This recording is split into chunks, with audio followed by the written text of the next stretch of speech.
Well, first of all, congratulations to you. One thing I love about this story is Burt Reynolds being at the center of this focus, and I'm assuming there's got to be some type of comparison with Burt Reynolds and kind of how big he was at the time when he was at his height of his career, and kind of where, I mean, he's still a great actor, but was there a comparison to kind of like that idea of like looking back on the highest elements of your career? Oh, of course. I mean, when I was a kid growing up, Burt Reynolds was the biggest movie star in the world. He was also the best talk show guest in the world. He was also very public about his romances. I mean, Burt Reynolds was everywhere, and he was the coolest guy, and he was the funniest guy, and he was on top of the world. And I looked up to him. He was my hero when I was a kid. And so when I got older, I wanted to create a role for him and give something back to him, because of all the years of enjoyment he'd given me and so many others.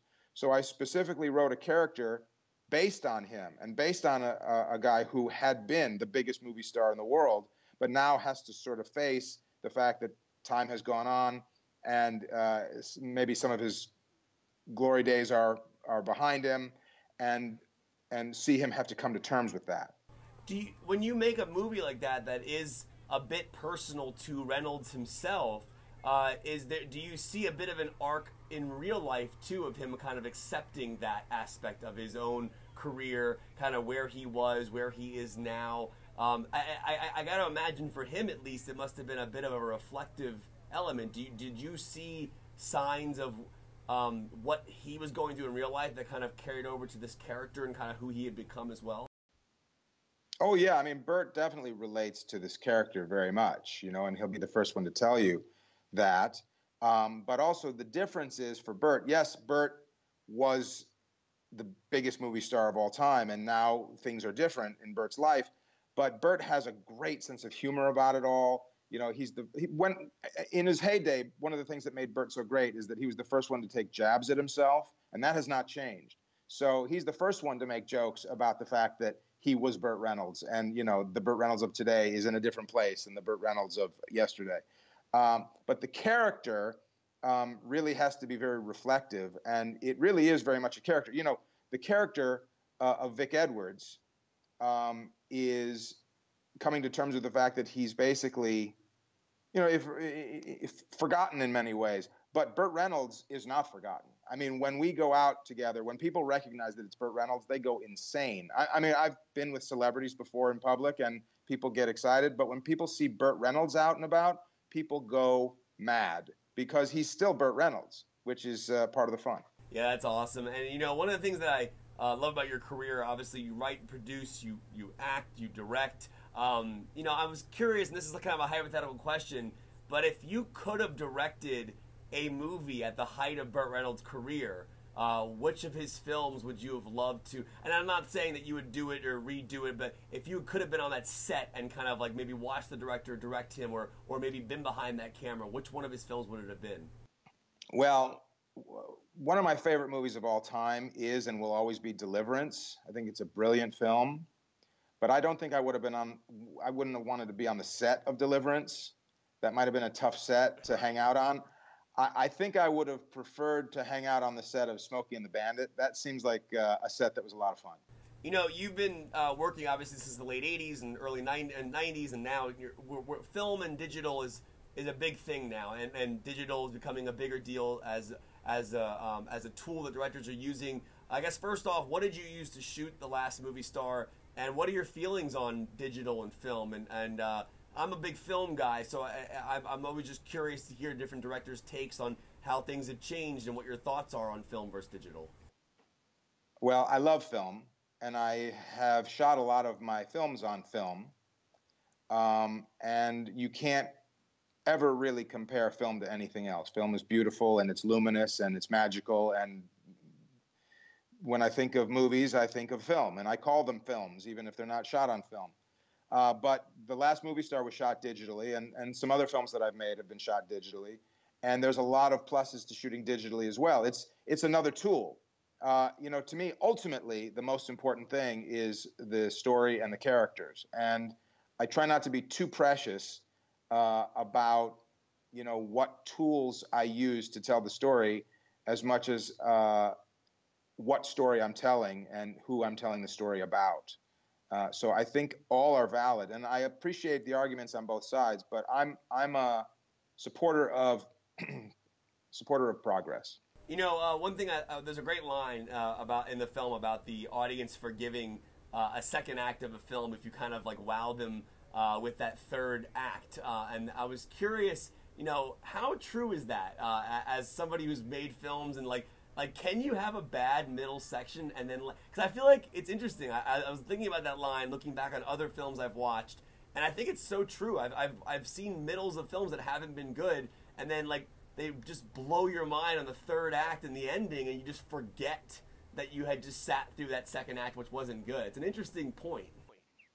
Well, I'm a believer that if you can leave them with a spectacular third act, that they are very forgiving of everything that comes before it. In fact, sometimes the ending is, if the ending hits the right note, you can forgive everything prior to that. I've sat through movies where I'm not necessarily digging the movie at all, but somehow in the last act or the last scene, it all comes together in a way I didn't see coming. It makes it all worthwhile. I'm a big believer in that. You got to end with a bang. And forgive me if I'm wrong on this. You know, you read things online, you never know what's true, what's not true. Was this film originally titled Dog Years? And can you talk about the change, if that was the case, the change to The Last Movie Star? Yes, the original title was Dog Years, and I wanted to call it that because it's a movie about, of course, it's a movie about faded fame, but it's also a movie about growing old. And I wanted the movie to sort of reflect the feeling of how fast the years fly by. 1 minute you're young and you're a movie star and you've got the world at your feet and you think it's going to last forever. And then you blink and you're an 82-year-old man looking back on the mistakes that you've made. That's the character of Vic Edwards. That's what the movie's about. And so I felt Dog Years was a cool title to reflect that. But the movie premiered at the Tribeca Film Festival, and that's where it was bought by A24, which is a fantastic company. And they felt that the title Dog Years could be misinterpreted as a kid's movie about a dog. And I didn't disagree with them, I have to be honest with you, because Dog Years is a title that once you see the film, you understand what it's about. They wanted people to understand what the movie was about going in and use it to entice people to see the film. So we all agreed to change the title, and we all agreed on the title The Last Movie Star, and we felt it was applicable. Really, when you think about it, Burt Reynolds is the last movie star. Nobody since Burt Reynolds has been that big of a movie star, and nobody ever will be again. When Burt Reynolds was on top of the world, he was the biggest movie star in the world at a time when you could be that big. Now, movie stars are, it's not just not the same world. It's not set up the same way.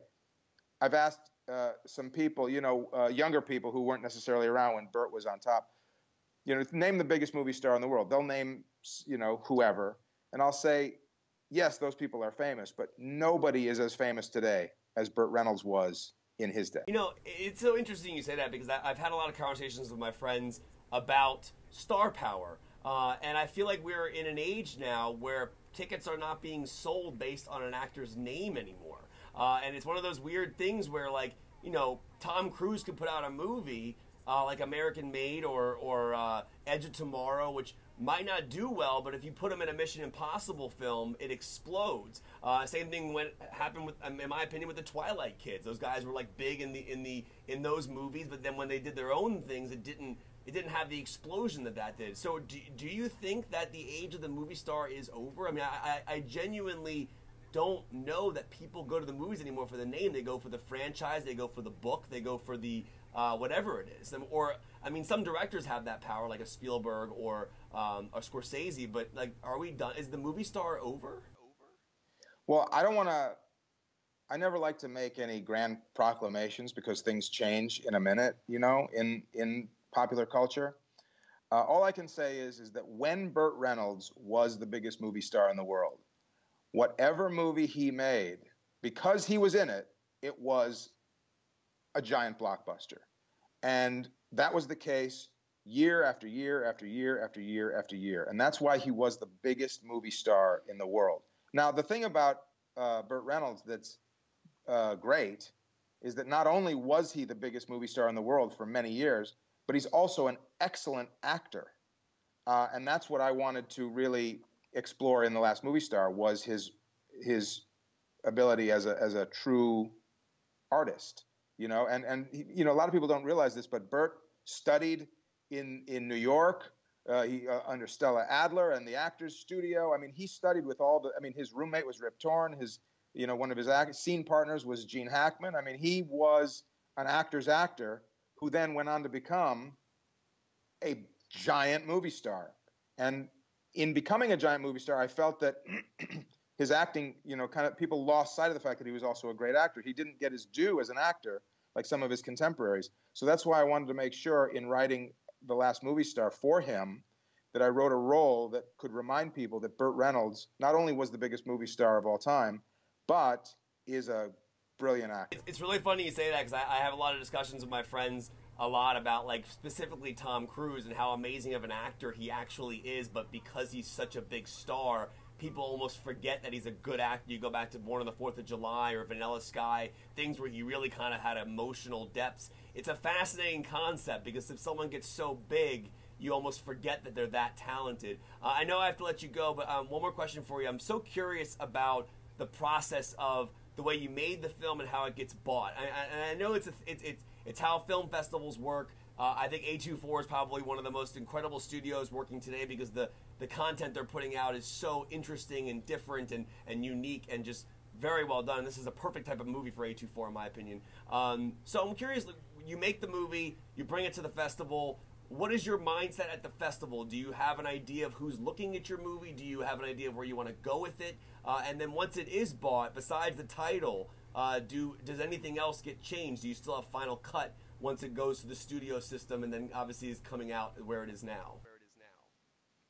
Well, when you make an independent film, the dream is to premiere it at a high-end, high-profile film festival.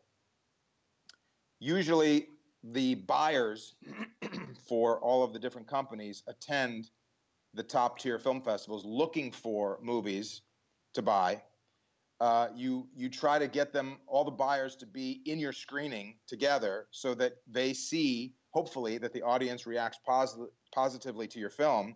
And so then they'll see that the movie has value, potentially.